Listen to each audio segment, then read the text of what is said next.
Wonderful. All right, so welcome. We are going to be talking today about the current state of the DACA program and how to prepare for a negative court decision. So I think it's really important for you all to know that a little bit of the DACA program, it's been in existence for 10 years now. It's been successful. And people who have this program know how important it has been in their lives.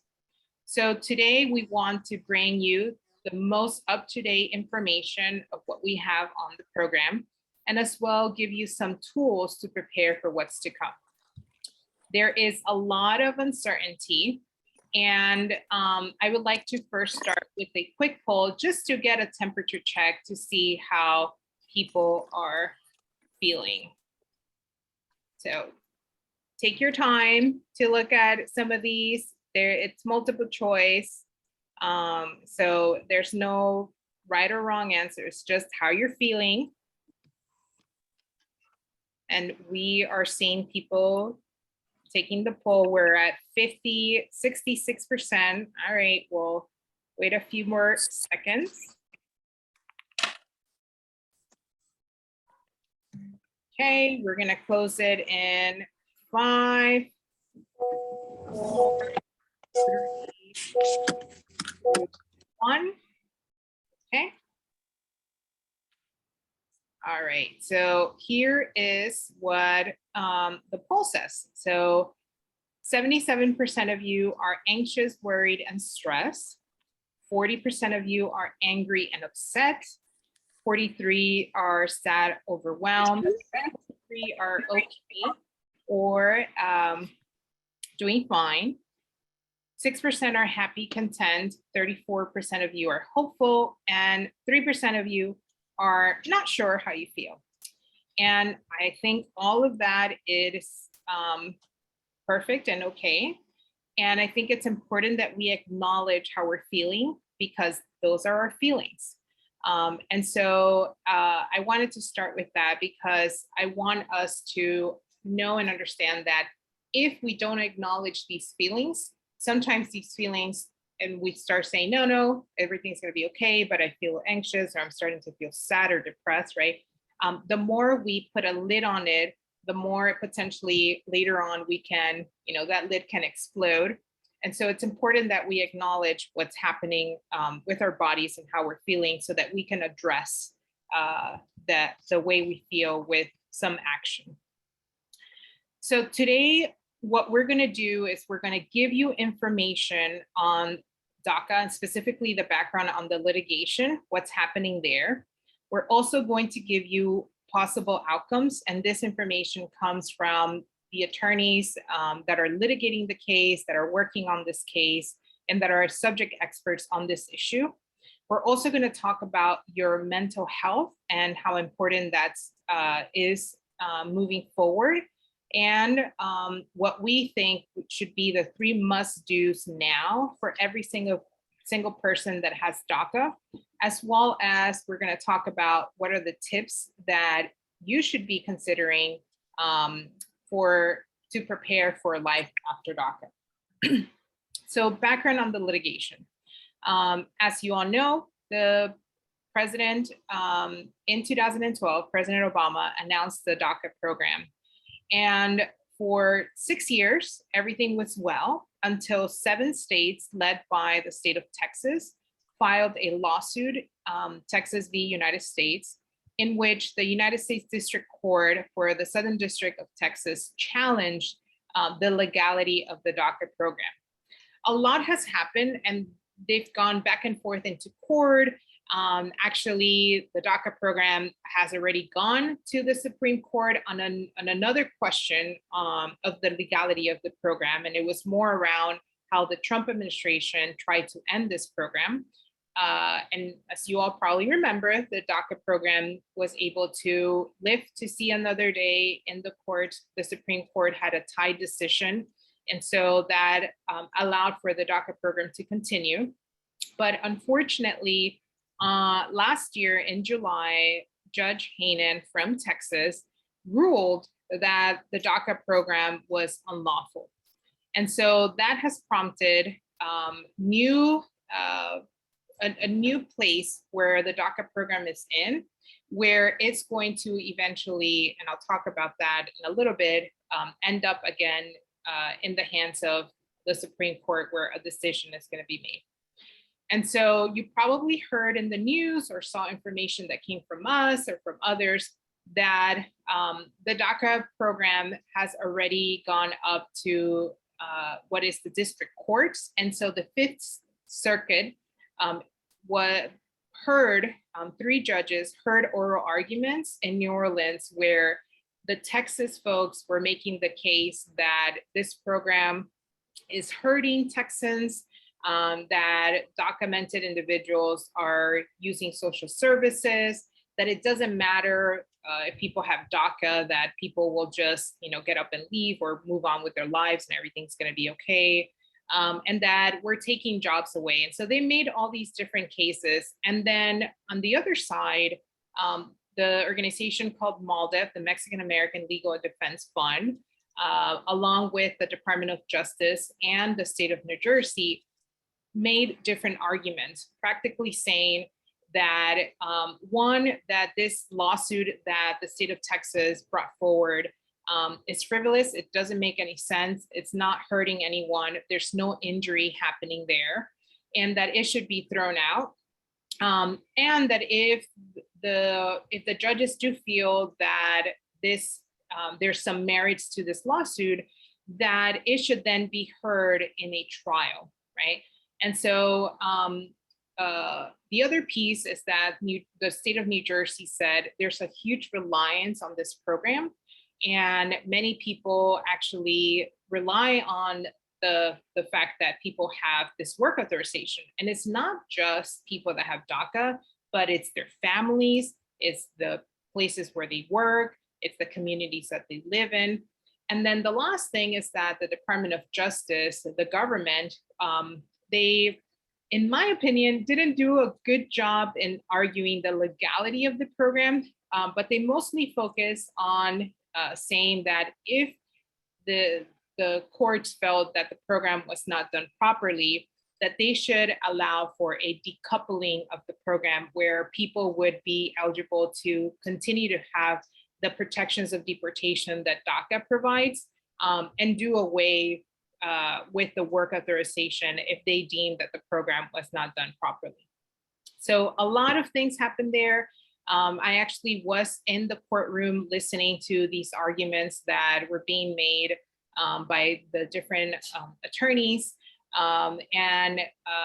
It was really heartbreaking, because at the end of the day, I myself, as a former DACA recipient and somebody that gets to help and work with so many DACA folks, I know what's at stake.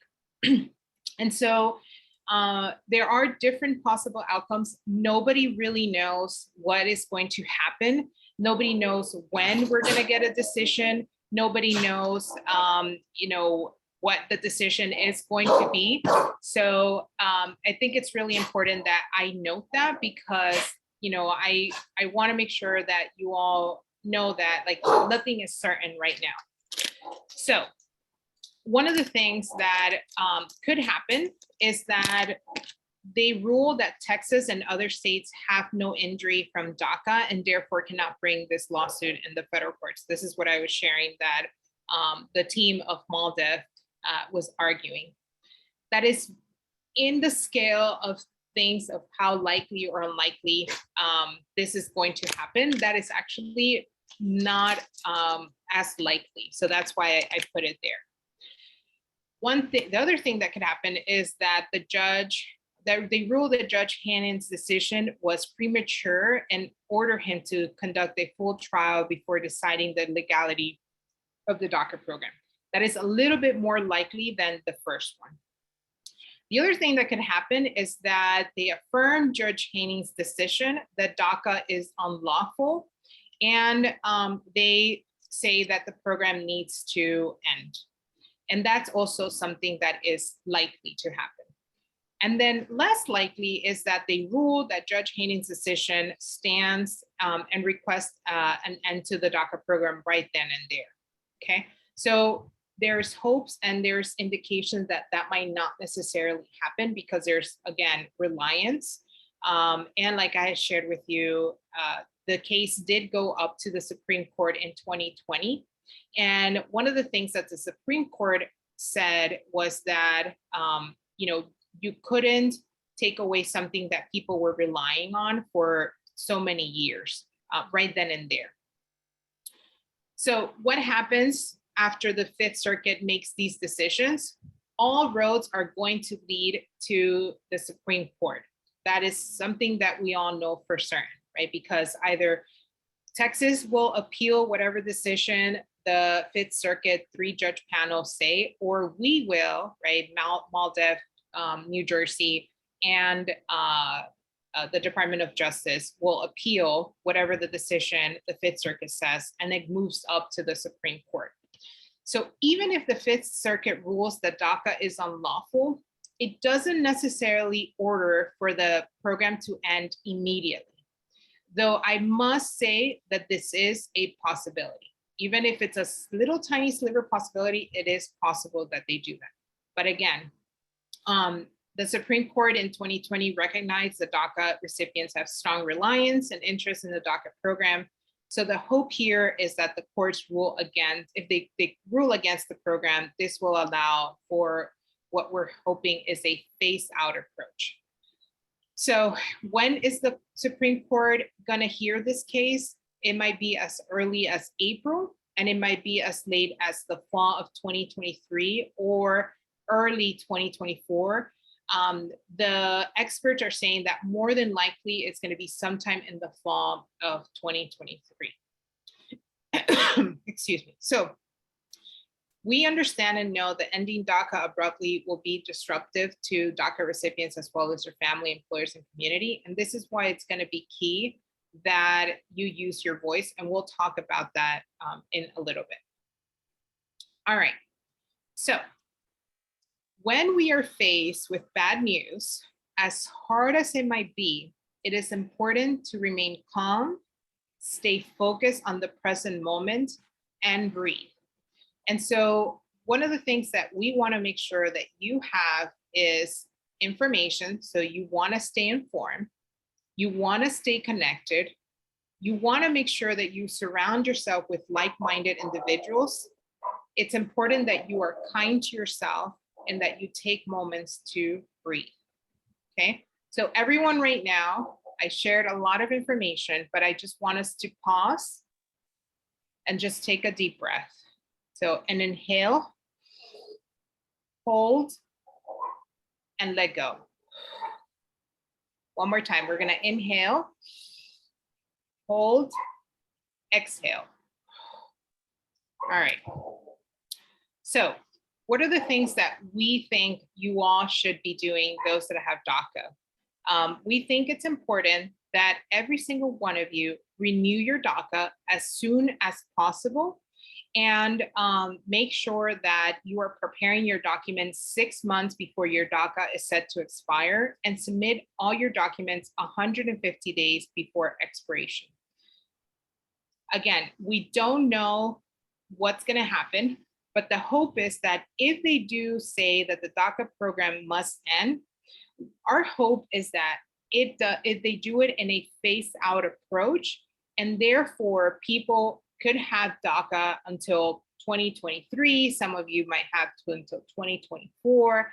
And so it's important that you renew in case that this is an option and they don't end the program altogether, but do this phasing out approach, which is more than likely what's going to happen. The other thing that it's really key and important that every single one of you do, even if you saw an immigration attorney when you were a kid, even if you've had conversations and your family has said, we've gone to attorneys, etc., it is really key and important that you get an immigration check and it's thorough. That you talk to an immigration attorney or a BIA representative or an organization that does this work, and you share with them any new updates that has happened in your life.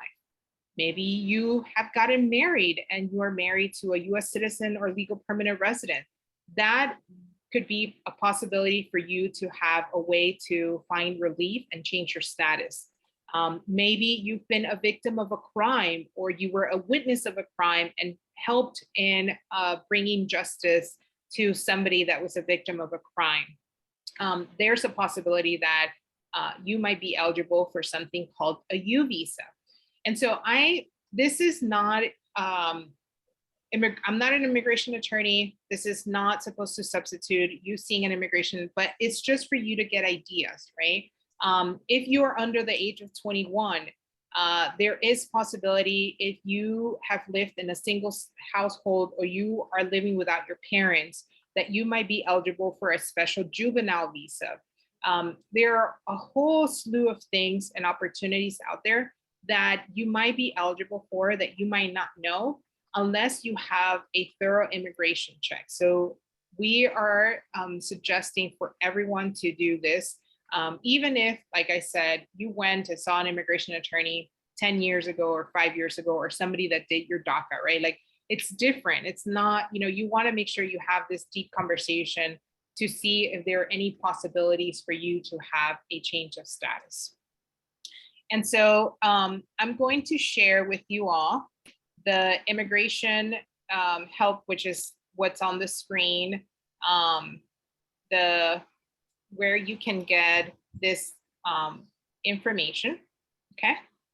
To see what nonprofits are in your area. And a second, so I can send it to all of you. It just happens. Okay. The next thing is for you to, if you have not used advanced parole, it is really, really important, and you're considering doing advanced parole, for you to do it as soon as possible, okay? And if you have already received request approval to do advanced parole, make sure that you speak to an attorney to determine potential risk. Because if there is a decision that comes down that says that the program is unlawful, we don't necessarily know what's going to happen with individuals who are outside of the country with advanced parole when that decision comes down. So it's really critical that you determine the potential risk, and that if you have not done advanced parole, that you do it as soon as possible. Because one, it does take time to submit those forms and get a response. But again, the longer you wait and the longer it gets closer to getting it or traveling on advanced parole during a decision, you put yourself more at risk.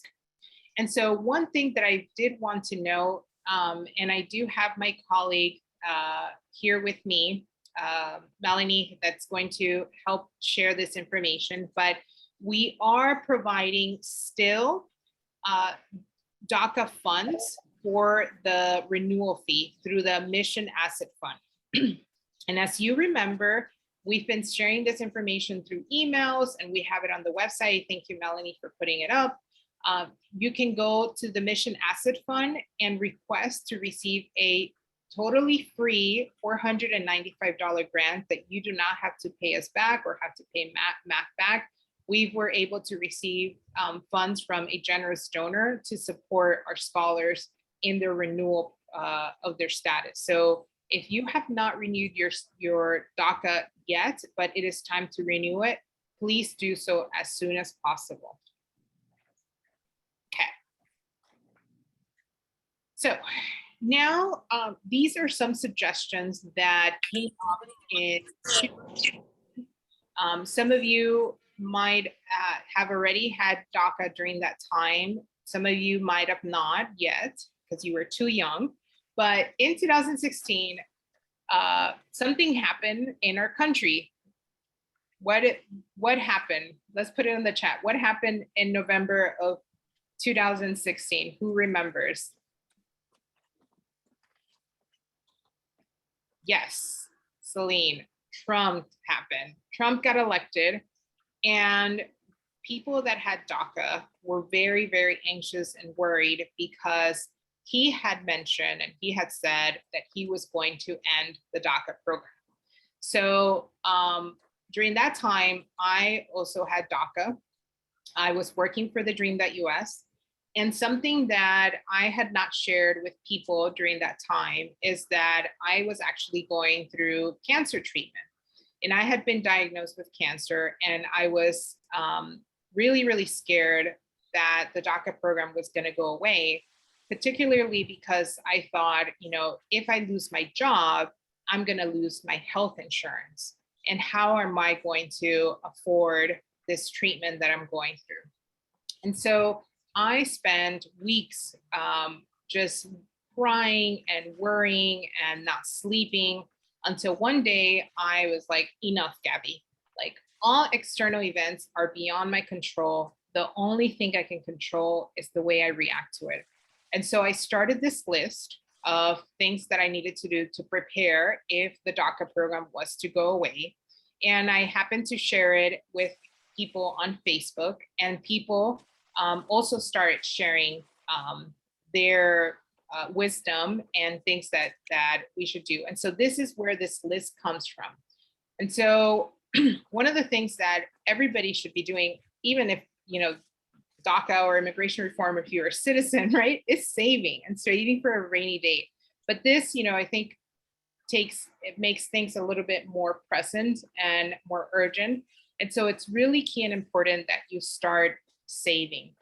And they usually say that you should save for about 3 to 6 months. A lot of people, you know, honestly, I don't have savings right now for what I would have to pay all my bills for the 6 months, but I do have savings, and it's really important that we all, you know, start saving. The other thing is that it's really important for you to know important and key dates on your DACA process, so that if you forget, you know, there's been people that have forgotten to renew their DACA. One of the things that it's been very unfortunate, but people that don't renew their DACA and wait a whole year, that is deemed as first-time applications. And so, as you all know, people who have submitted first-time applications and have been put on hold, those are not being adjudicated. And unfortunately, I know that somebody asked about this in the chat, but unfortunately, it looks like those are not going to be adjudicated anytime soon. And more than likely, with whatever decision comes down, either from the Fifth Circuit or the Supreme Court, those are probably not going to get adjudicated or processed. So it's really important that those that do have DACA right now, don't wait and don't let the 1 year lapse, because then you will be deemed as a first-time applicant and you won't be able to get DACA. Okay, so the next thing is to get other forms of IDs. So one of the things that we all know is that the work authorization is tied to many people's driver's license. And so when the work authorization expires, usually people's driver's license expires, unless you live in a state like Massachusetts and Rhode Island that are now providing driver's licenses to anybody, no matter their immigration status, or places like California that have had driver's licenses for undocumented individuals. It's really important that for those that don't live in those places, that get other forms of IDs. So renewing your passport from your home country is going to be critical, especially because starting in May of 2023, in order to be able to travel domestically in flights, you're going to need a real ID. But passports from home countries can be used as an alternative to travel. But also, you know, this is another ID. Many times people request that if you want to enter a club, buy a drink, you know, do little, you know, go to a hospital, right? You need to show ID, but a lot of the times they ask for this ID to not be expired. So make sure that you get and have other forms of ID, and a passport from your home country is one great tool to have. The other thing, it's really important for you to brush up on your rights and know what your rights are. Especially because we do not know what potentially can happen with the data. We know from Freedom of Information Acts that was done that the Trump administration did try to use some of the information that was provided by documented individuals wrongfully. And so it's really key that everyone understands and knows their rights. The other thing is that if you own a vehicle or home, so if you have a loan, to plan on how to pay for them. So I had a home I had just recently bought. So I started thinking, all right, what am I going to do to make sure that I make the payments? And so I started thinking, all right, I can rent out my house, I can rent out a room, just start having a plan, because it's really important that you think ahead and not wait until something happens for you to, react to it. Okay. Now, for me, as I had shared with you, with my health situation, one of the things that was really important was like, how am I going to pay for my medications?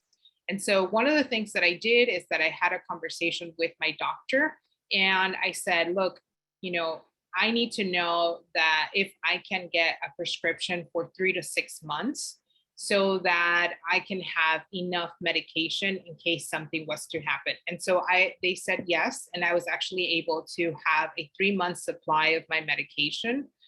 So if you are in need of medication, do have a conversation with your doctor and your medical service provider to see, what you can do to make sure that if you are depending on health insurance that comes from a job, for example, that you have a plan on how to make sure that you get that needed medication. The other thing is that if you do have insurance, use it.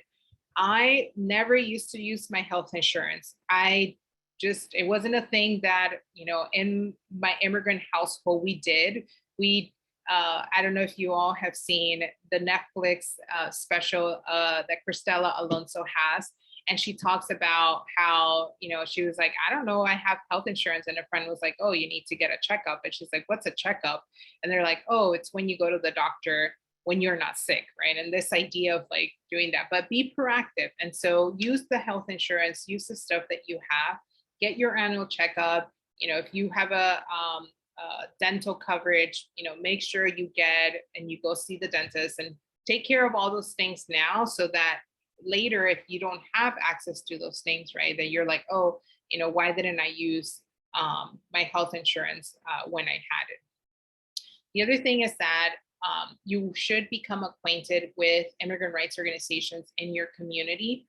A lot of the times, these organizations are providing all these different types of supports that we might not necessarily need right now, but we might need in the future. All right.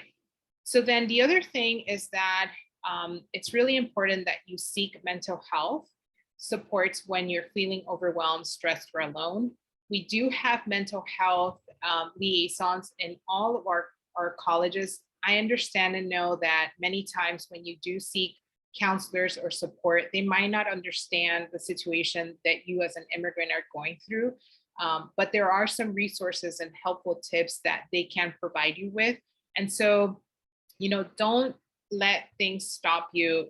Don't let other people's lack of cultural awareness or ignorance or not information, right, stop you. Like, keep knocking on doors, and don't feel alone in this process. We're here to support you. So even if you need to reach out to us to say, I'm struggling, I'm having a hard time, let us know, and we can connect you to folks on campus to see, or somewhere else, right, to make sure that you are getting the support that you need. And then the last thing is familiarize yourself with other work options. So we have an incredible new team member. You probably already have seen her in action. Her name is Nicole. And Nicole is working on everything that deals with our career supports. And this whole summer, we have had a career summer series workshop where we have talked about ITINs and working as an entrepreneur and starting your own business, and what are the different things that you need to do to be able to work without work authorization.